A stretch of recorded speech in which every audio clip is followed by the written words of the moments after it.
Hello friends, welcome back. आज हम लोग कवर करने वाले हैं 30 most important MCQ from the chapter 10 human health and disease. चलिए, तो पहला क्वेश्चन जो आ रहा है, question number 1, which one of the following disease is communicable. Communicable का मतलब होता है वो डिजीज जो इन्फेक्शियस डिजीज होते हैं और जर्म्स से यू कैन सी एक पर्सन से दूसरे पर्सन में स्प्रेड होते हैं, यानी कि स्प्रेड होने वाली डिजीज, यानी कि एक पर्सन को अगर ये बीमारी है तो दूसरे पर्सन में हो सकता है if it is transmitted directly और इनडायरेक्टली। ओके, तो चलिए। और नॉन कम्युनिकेबल वो होता है जो एक पर्सन को अगर हुआ तो उसी पर्सन में डिफाइन रहता है, दूसरे पर्सन में वो स्प्रेड नहीं होगा, तो ना चाहिए। और सबसे इंपॉर्टेंट, इन्फेक्शन वाले जितने भी डिजीज है वो सब कम्युनिकेबल होते हैं। तो इसमें diabetes, it is A metabolic disease है ये।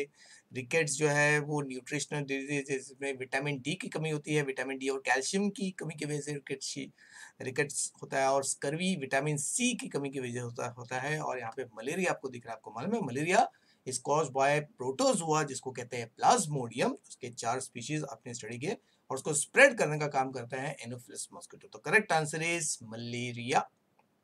चलिए, तो नेक्स्ट क्वेश्चन अभी क्या है, एन एंटीबॉडी मॉलिक्यूल क्या है। तो एंटीबॉडी आपको मालूम है, it is a defence molecule. और आज के कोरोना के केस में नेचुरली जब हमारे बॉडी में कोरोना वायरस का इन्फेक्शन होता है तो हमारा बॉडी फाइनली बहुत लार्ज नंबर ऑफ एंटीबॉडीज बनाता है, उस कोरोना वायरस को मास्क कर देता है और फिर उसको डिस्ट्रॉय कर देते हैं हमारे बॉडी के इम्यून सेल्स।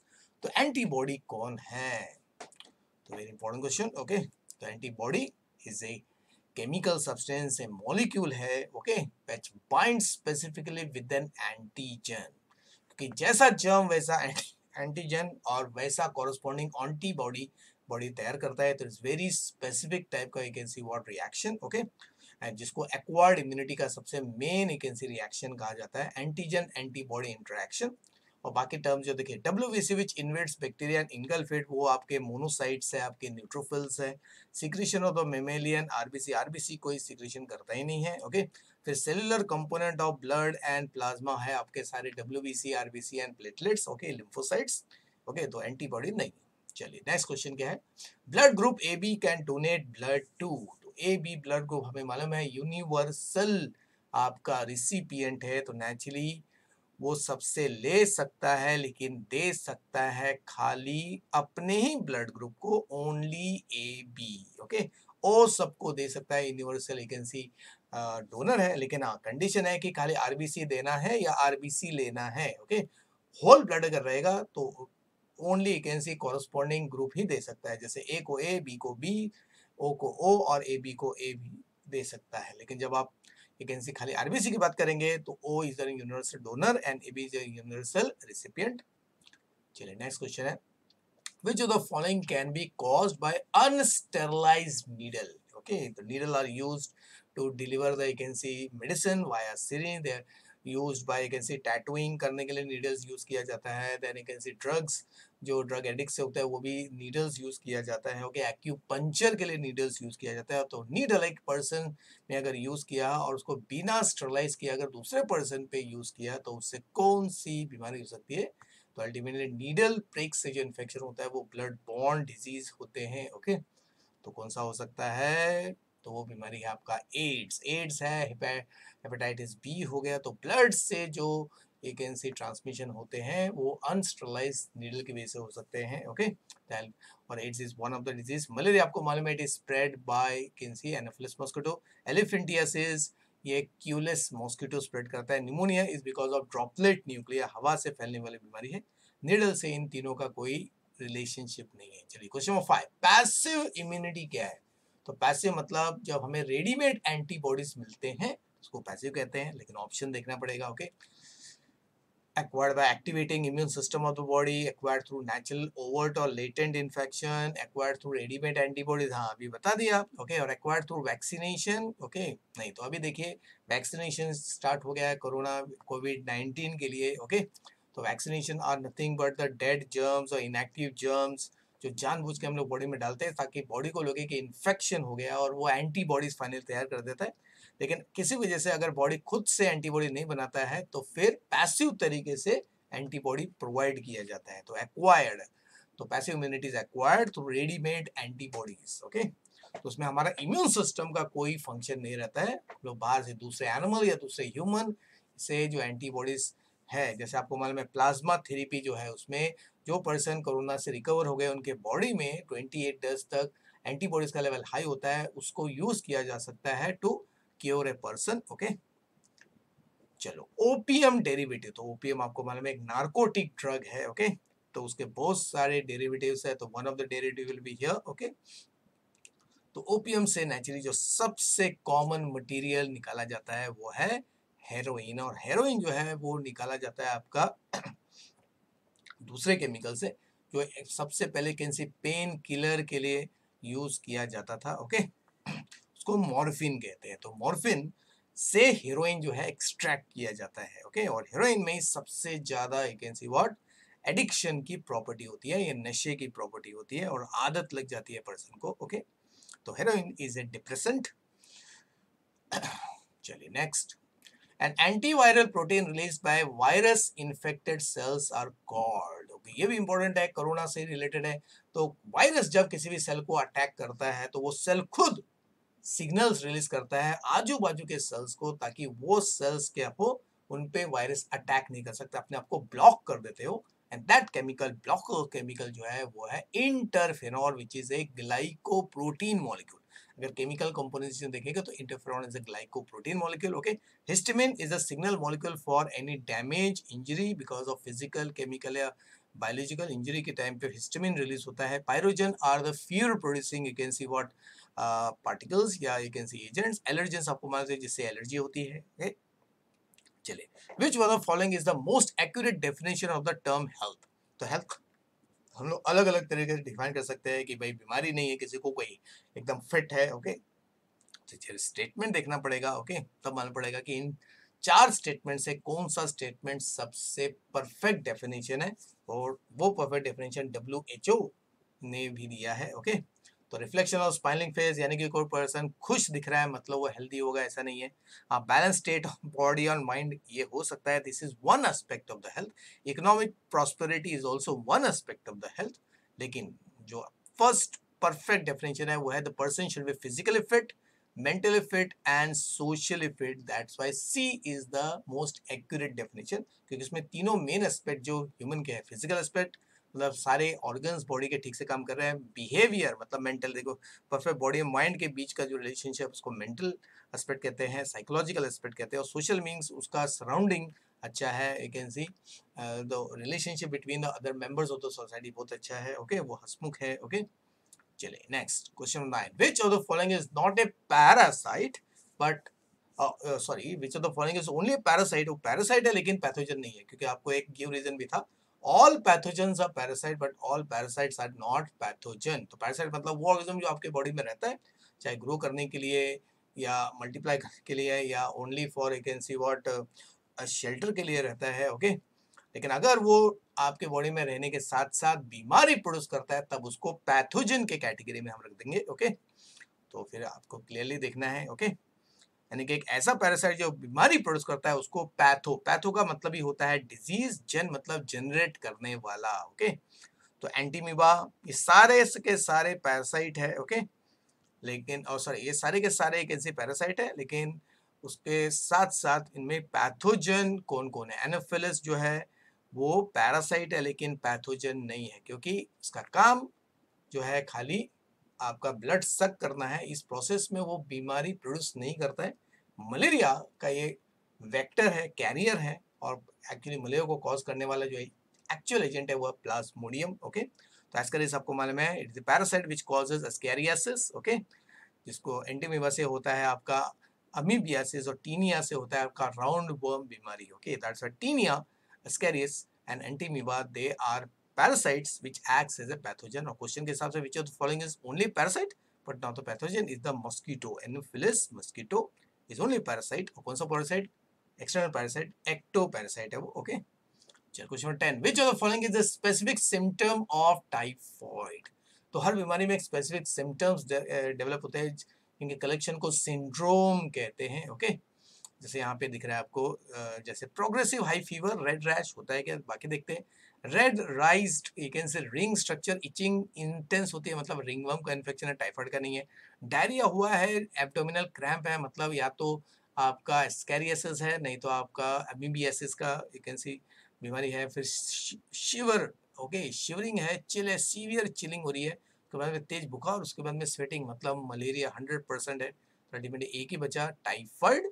तो टाइफाइड में होता है प्रोग्रेसिव हाई टेम्परेचर, 104 डिग्री से टेम्परेचर राइज होता है और बॉडी पे red rash, you can C red rod spots you can C develop होते हैं, तो टाइफाइड। और भी जो सिम्टम्स है वो ब्रैडीकार्डिया, एक और सिम्टम है ब्रैडीकार्डिया, जिसमें ब्लड ब्लड फ्लो स्लो हो जाता है, that is heart beat slow हो जाता है, that is also specific symptom of typhoid. Question 11 match the column आ रहा है, ओके, यहाँ पे ड्रग्स, कॉलम ए में ड्रग है और कॉलम बी में उसका कॉरस्पॉन्डिंग इफेक्ट है, ओके। तो चलिए ऑप्शन बी ओपन कर देते हैं पहले से। चलिए यहाँ पे भी नहीं चाहिए, सेम जो मैं आपको हमेशा बताता हूँ, जब आप एमसीक्यू करते हैं तो जिस ऑप्शन का आपको 100% मालूम है कि यही यू कैन सी मैच है, तो उसको सबसे पहले आपके ऑप्शंस में से कंपेयर करना है। जैसे अल्कोहल के, अल्कोहल से होता है लीवर सिरोसिस, लीवर डैमेज हो जाता है, ओके। सॉरी, कैफीन जो है वो स्टिमुलेंट है, marijuana वो साइकोटिक डिसऑर्डर करता है क्योंकि वो nervous you can see what system को अफेक्ट करता है। देन आपका lysergic acid is a hallucination, okay, उससे false dreams, you can see false illusions तैयार होते हैं। और हेरोइन जो है इट इज ए डिप्रेसेंट, और नर्वस सिस्टम को एकदम शांत कर देता है, ओके। तो अल्टीमेट उसके हिसाब से आपका ऑप्शन हो गया ए, बी ऑप्शन है ए का 4, ओके। चलिए next, Which of the following disease can be contracted by droplet infection? यानी कि जो छींटे जब हम लोग खांसते हैं, you can say स्नीज करते हैं, जोर से बात करते हैं, लाफ करते हैं, अल्टीमेटली या बोलते हैं, तब you can see छींटे जो हमारे लंग्स के म्यूकस मेम्ब्रेन से नेचुरली रिलीज की होता है, ओके। तो इसमें इन्फेक्शन हो सकता है, जो पर्सन को इन्फेक्शन है, तो इस इन्फेक्शन को ड्रॉपलेट इन्फेक्शन कहते हैं, ओके, जो हवा से स्प्रेड होता है, ओके। चलिए, तो रेबीज आपको मालूम है, rabies is you can see disease caused due to bite of a rabid dog, okay.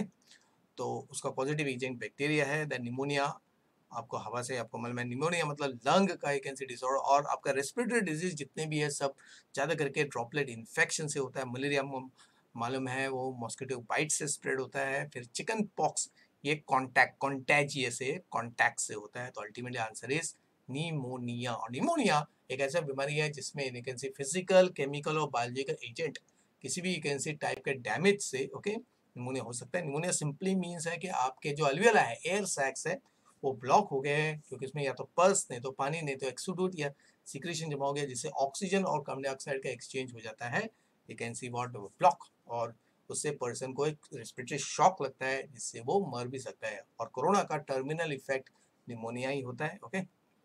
चलिए next, question number 13, when a drug addict is not allowed to take drugs he shows certain typical symptom, जिसको कहते हैं dash symptom. तो that is why many drug addict, अगर वो चाहते हैं कि स्टॉप करना, तब भी नहीं कर पाते, क्योंकि अगर उन्होंने स्टॉप किया दिया, ओके, तो अल्टीमेटली कैन सी बहुत ही difficult can see what condition develop होता है बॉडी में, ओके, तो टॉलरेट नहीं कर पाते। तो कौन से इन सारे सिम्टम्स को क्या कहते हैं? तो इन सारे सिम्टम्स को जो बॉडी में डेवलप होते हैं, एक ड्रग एडिक्ट के बॉडी में डेवलप होता है, जब वो ड्रग्स नहीं ले रहा होता है, तो उसको कहते हैं विड्रॉल सिम्टम, जिससे ब्लड प्रेशर बहुत ज़्यादा बढ़ जाता है, हाईली इरिटेट हो जाता है, स्वेटिंग सीवियर होती है, क्योंकि बॉडी डिमांड करने लगता है फॉर दैट स्पेसिफिक ड्रग। फिर according to government of India in its national youth policy, adolescence is a period between, तो बी केयरफुल अबाउट दिस, क्योंकि जो रेंज है यू कैन सी एक जनरल रेंज भी है और एक नेशनल यूथ पॉलिसी के हिसाब से इंडिया का जो एडोलेसेंस जो पीरियड है उसमें थोड़ा सा डिफरेंस है, ओके। चले, तो यहाँ पे कौन सा है आपका पीरियड?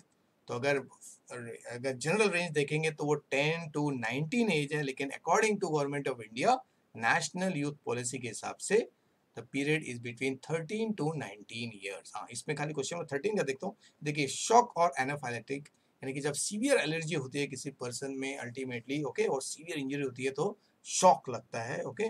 और जब एलर्जी, सीवियर एलर्जी होती है तो एनाफाइलेटिक एक ऐसी कंडीशन डेवलप होता है, ओके। और रिवर्स मतलब क्या हो गया कि जो सिम्टम्स थे वो क्या हो गए, चेंज हो गए, उसको रिवर्स सिम्टम कैसे, ओके।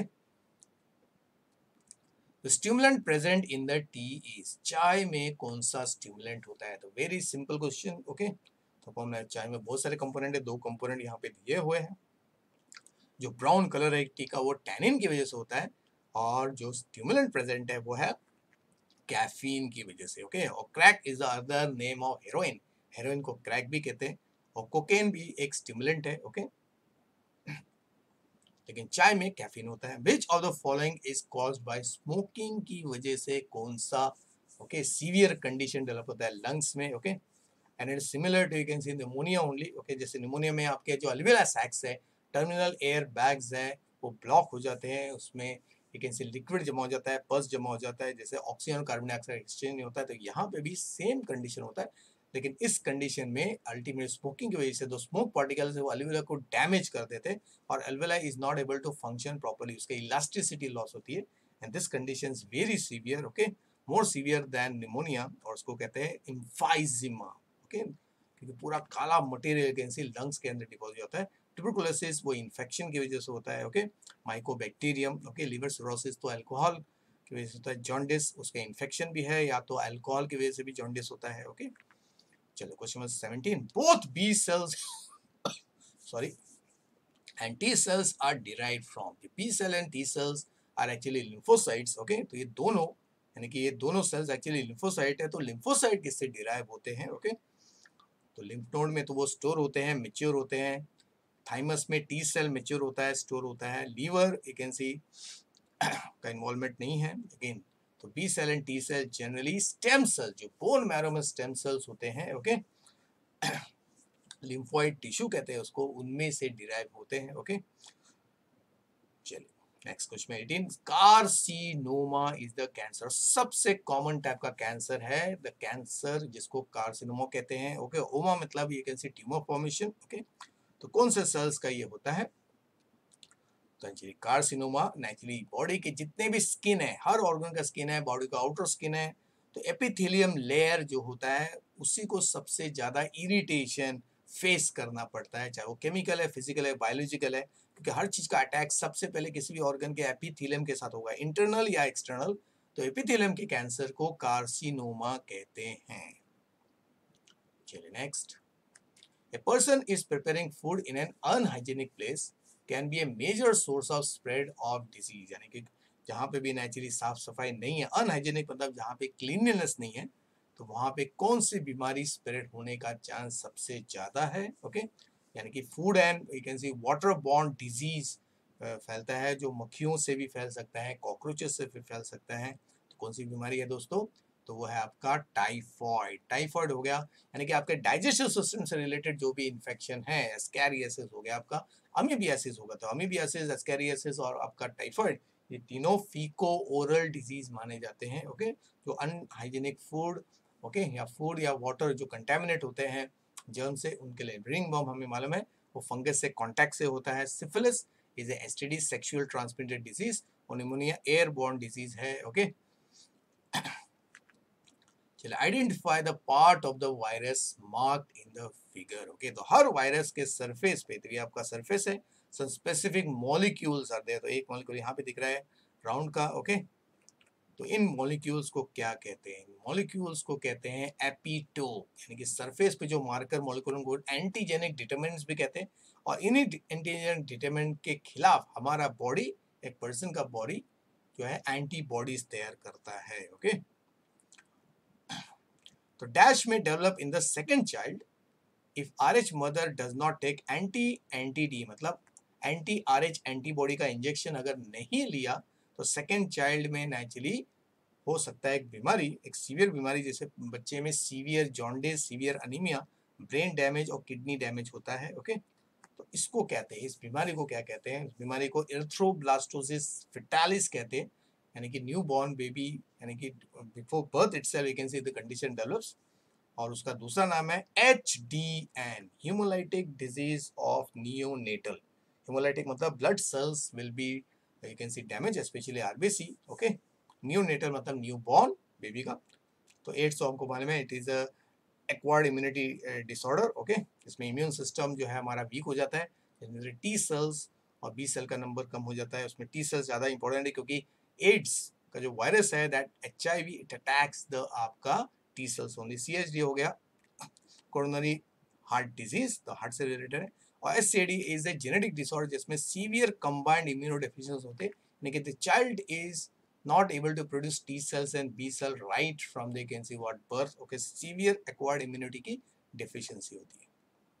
चलिए next, confirmatory test used for detecting HIV infection, यानी कि अगर किसी पर्सन को HIV का इन्फेक्शन हो गया है तो उसको डिटेक्ट करने का कंफर्मेटरी टेस्ट क्या है, ओके। तो इसका एक दूसरा टेस्ट होता है, शुरुआत में स्क्रीनिंग टेस्ट करते हैं।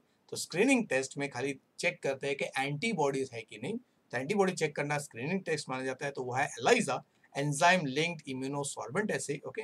और कंफर्म करने के लिए जिसमें हम लोग HIV के स्पेसिफिक एंटीजेंस को डिटेक्ट करते हैं उसको कहते हैं वेस्टर्न ब्लॉट टेक्निक, ओके। और विडाल टेस्ट हमें मालूम है, विडाल टेस्ट पे भी आ सकता है। ये टाइफॉइड का सबसे इंपॉर्टेंट कंफर्मेटरी टेस्ट है जिसको विडाल नाम के साइंटिस्ट ने डेवलप किया था। और सदर्न ब्लॉट यू कैन सी, ये हमने देखा था, ये आपका PC अपना DNA फिंगरप्रिंटिंग या जेनेटिक इंजीनियरिंग में टेक्निक यूज किया जाता है जिससे हम लोग एक ऐसी DNA फ्रैगमेंट को आपके ब्लॉट किया जाता है on to a nitrocellulose paper पे। चलिए, immunity acquired after an infection, अगर आपको इन्फेक्शन हो गया तो कौन सी इम्यूनिटी आपके बॉडी में डेवलप हो जाएगी। तो इन्फेक्शन से हुआ है, रियल इन्फेक्शन से हुआ है, तो नेचुरली वो नेचुरल टाइप का इन्फेक्शन है वो आप एक्वायर करेंगे क्योंकि आपका बॉडी खुद से एंटीबॉडीज बनाएगा। इसके लिए it is natural acquired immunity, okay. और अगर आपको रेडीमेड दिया जाता एंटीबॉडीज तो पैसिव होता, ओके। और इनेट तो होता है जिसमें एक ऐसी बॉडी ऑल अदर मैकेनिज्म जिसमें एंटीबॉडी का इन्वॉल्वमेंट नहीं है उसको इनेट कहते हैं, जिसमें जर्म्स को डायरेक्टली किल किया जाता है, okay, with the help of phagocytes. बुखार लाया जाता है ताकि जर्म इनएक्टिव हो जाए, ओके। चलिए, inactive genes that cause cancer is called inactive gene. तो हर सेल में इनएक्टिव जीन होता है, अगर वो एक्टिवेट हो गया तो उससे ट्यूमर बनना चालू हो जाता है। तो उस जीन का नाम क्या है। तो नॉर्मल कंडीशन में इस जीन को इनएक्टिव रखा जाता है और इनएक्टिव रखता कौन है, ट्यूमर सप्रेसर जीन। तो ये जो ट्यूमर सप्रेसर जीन है इस इनएक्टिव जीन को इनएक्टिव रखता है और एक्टिव होने के बाद वो बन जाता है ऑन्कोजीन। और जो इनएक्टिव स्टेट में है तो वो है प्रोटो ऑन्कोजीन। तो करेक्ट आंसर आपका है प्रोटो ऑन्कोजीन। तो प्रोटो मतलब इनएक्टिव, ओके, मतलब ऑन्कोजीन बनाने वाला, ओके। अगर यहाँ पे उल्टा होता है कि gene that causes cancer is called dash gene, तब वो ऑन्कोजीन होता है। यहाँ पे इनएक्टिव जीन ही बोला है तो आपका आंसर प्रोटो ऑन्कोजीन होगा। हाँ, अगर ऑप्शन में प्रोटो ऑन्कोजीन नहीं होता तब आपको फिर ऑन्कोजीन लिखना पड़ता है, ओके, क्योंकि प्रोटो ऑन्कोजीन के एक्टिवेशन से आपका ऑन्कोजीन तैयार होता है। चलिए, एलिफेंटियासिस जिसको फाइलेरियासिस भी कहते हैं, okay, it is spreading through culex mosquito, okay, by a filarial worm. तो इसका मेन कॉज कौन है, यानी कि कॉजेटिव एजेंट कौन है। तो very clear, it is Wuchereria bank of tree, okay, which is A filarial worm. तो उसके माइक्रो फाइलेरियल जो पैरासाइट्स है अगर क्यूलेक्स मॉस्किटो के बॉडी में चले गए तो फिर वो दूसरे पर्सन में ट्रांसमिट कर देता है, ओके। तो आपको अगर कंसेप्ट मालूम नहीं होता तो स्टूडेंट्स शायद एलिफेंट भी लिख सकते हैं। Tinea is a positive agent of what, आपका रिंगवर्म। प्लाज्मोडियम ओवेल है आपका जो मलेरिया का पॉजिटिव एजेंट है। चलिए next, innate immunity is provided by, innate मतलब वो इम्यूनिटी जो हर ह्यूमन में, हर लिविंग ऑर्गेनिज्म में कॉमन तरीके से, just like a first aid, जैसे आंखों में कचरा गया, कुछ भी गया, जर्म्स गया तो आंखों में पानी आता है, ओके। तो that is a innate immunity का एक type, okay. It is a chemical physiological barrier बोल सकते हैं इसमें, और इसमें केमिकल्स होते हैं जो जर्म्स को मारने की कोशिश करते हैं, ओके। तो इसमें से इनेट इम्यूनिटी कौन प्रोवाइड करता है। तो देखो टी लिम्फोसाइट और ये B lymphocyte along with antibodies, ये तो आपके एक्वायर्ड इम्यूनिटी के मूल स्तंभ है, ओके। इन्हीं तीनों की वजह से आपका एक्वायर्ड इम्यूनिटी टिका हुआ रहता है। तो फैगोसाइट्स यानी कि बाकी जितने भी सेल्स है जो जर्म्स को डायरेक्टली खा जाते हैं, ईट करते हैं, तो दैट इज आपका इनेट इम्यूनिटी। तो उसमें आपका फीवर, फिजियोलॉजी, क्योंकि 4 मेन बैरियर्स है, फिजिकल बैरियर, फिजियोलॉजिकल बैरियर, फिर फैगोसाइटिक बैरियर्स और लास्ट में आपका इन्फ्लेमेटरी एजेंसी बैरियर। चलिए, आइडेंटिफाई द प्लांट, इधर दिख रहा है, तो ये आपका वो प्लांट है जिससे आपका नार्कोटिक ड्रग्स एक्सट्रैक्ट किया जाता है, okay. It has a medicinal property also, लेकिन it can be misused to obtain you can see narcotic drugs. तो ये प्लांट जो है जिसमें से दो लैटेक्स जैसा एक जूस निकल रहा है, इसी जूस को एक्चुअली प्यूरिफाई करके उसमें से आपका मॉर्फिन और बाद में हेरोइन तैयार किया जाता है और वो है Poppy plant. Okay, next, match the column. चलो एक और मैच आ रहा है, इसमें डिजीज और उसको स्प्रेड करने वाला वेक्टर दिया हुआ है। तो अभी बहुत सारे डिस्कस हो। मलेरिया तो हमको मालूम है, malaria spreads through Anopheles mosquito. Dinghy is a viral disease जो एडीज मॉस्किटो स्प्रेड करता है। फाइलेरियासिस ये क्यूलिस मॉस्किटो स्प्रेड करता है। और typhoid spreads by fly and cockroach. They are the mechanical vectors कहते हैं इनको। ओके, क्योंकि वो जर्म्स को अपने बॉडी के अंदर नहीं लेते, उनके सरफेस पे चिपका होता है। ओके, जैसे जो फूड और वैकेंसी वाटर के कांटेक्ट में आते हैं तो जर्म्स को ट्रांसमिट कर देते हैं। अल्टीमेटली करेक्ट आंसर इज आपका ऑप्शन बी। ओके, चलिए अभी second last question, which of the following statement with respect to disease is wrong. Okay, तो रॉन्ग स्टेटमेंट कौन सा है? जैसे चलिए देखते हैं, AIDS is caused due to retrovirus and it is a STD. Yes, ये करेक्ट है। ओके, तो सेक्सुअली ट्रांसमिटेड डिजीज है। रेट्रोवायरस मतलब आपका एचआईवी। तो जिस वायरस में आरएनए होता है एज ए जेनेटिक मटेरियल, उसको रेट्रो वायरस कहते हैं, क्योंकि रिवर्स ट्रांसक्रिप्टेज एंजाइम की जरूरत पड़ती है। फिर मलेरिया वेक्टर बॉर्न डिजीज है। यस, वेक्टर बॉर्न डिजीज है, अभी पढ़ा। और उसका पॉजिटिव एजेंट एक प्रोटोजुआ है। Yes, plasmodium is a protozoa, ये भी करेक्ट है। तो 1 और 2 is correct. Then ascariasis is food borne disease, correct है। एंड स्प्रेड्स बाय मॉस्किटो, अरे हाँ ये पार्ट गलत हो गया, यहाँ पे फ्लाई और आपका कॉकरोच होना चाहिए था। Cancer is cause due to exposure to carcinogenic agent. Yes, अगर आपका बॉडी किसी भी टाइप के कैंसर कॉजिंग एजेंट के संपर्क में आ गया, ओके, तो उसकी वजह से कैंसर हो सकता है। इसका मतलब है खाली जो आपका थर्ड स्टेटमेंट है वो रॉन्ग है। तो इसका मतलब है आंसर इज ए, ओनली 3। चलिए लास्ट क्वेश्चन अभी देखते हैं। पैथोजेंस आर, अभी पैथोजेंस को कैसे डिफाइन करेंगे? उसका पहले ही वैकेंसी हमने डिस्कस किया था। तो पैथोजेंस वो होते हैं जिसके एंट्री से नेचुरली हमारे बॉडी में अल्टीमेटली डिजीज प्रोड्यूस होता है। तो दे आर नथिंग बट, कौन सा ऑप्शन है आपका? B, disease causing organism. और जनरली ज्यादा करके पैथोजेंस आर माइक्रोब्स। ओके, चलिए इस तरह हमारा आज का सेशन हो गया कंप्लीट। हम लोग नेक्स्ट सेशन में चैप्टर नंबर 11 और चैप्टर नंबर 15 को एक एनसी बोर्ड देखेंगे। तब तक bye student, take care, mask लगाइए, social distancing is very must.